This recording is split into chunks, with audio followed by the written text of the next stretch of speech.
In the fall of 2012, Dr. Mark Holloway, a psychiatrist specializing in extreme trauma cases, took on a patient unlike any he had ever encountered before.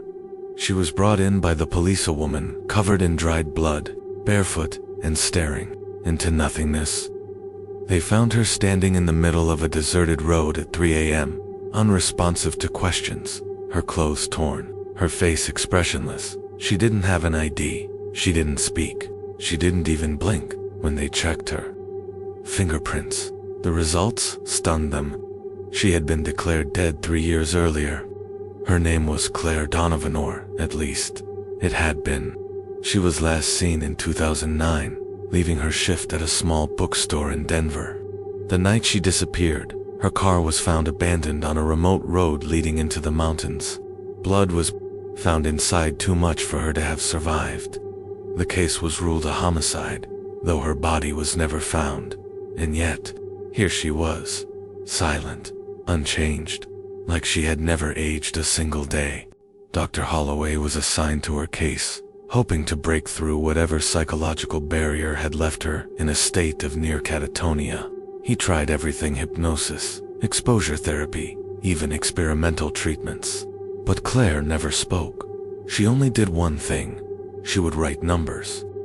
Every day, she would pick up a pen and scribble long sequences of numbers on the walls, the floors, her arms.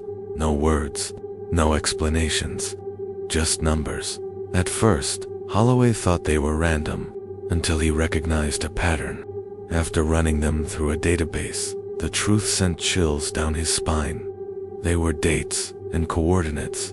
Every set of numbers matched locations where missing people had vanished, some going back decades. But then, she started writing new ones, coordinates that had no reported disappearances. Yet, one evening, Holloway left a camera recording in Claire's room, hoping to capture anything unusual. At 3:17 a.m., something happened. For the first time in months, Claire moved. She sat up straight, looked into the camera, and smiled. It wasn't a normal smile. It was something unnatural. Like a mask stretching too far. Then, she whispered something, the first sound she had made since she was found. The audio was distorted, almost inhuman, but when slowed down, her words became clear. "He's coming." The footage cut to static. When Dr. Holloway rushed to her room the next morning, Claire was gone. The doors were locked, the windows sealed.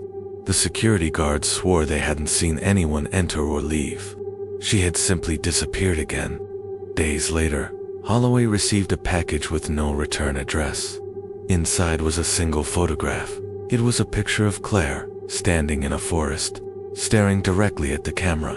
Behind her, barely visible in the shadows, was a figure, tall, unmoving, watching. And at the bottom of the photo, scrawled in Claire's handwriting, "I was never missing. I was taken.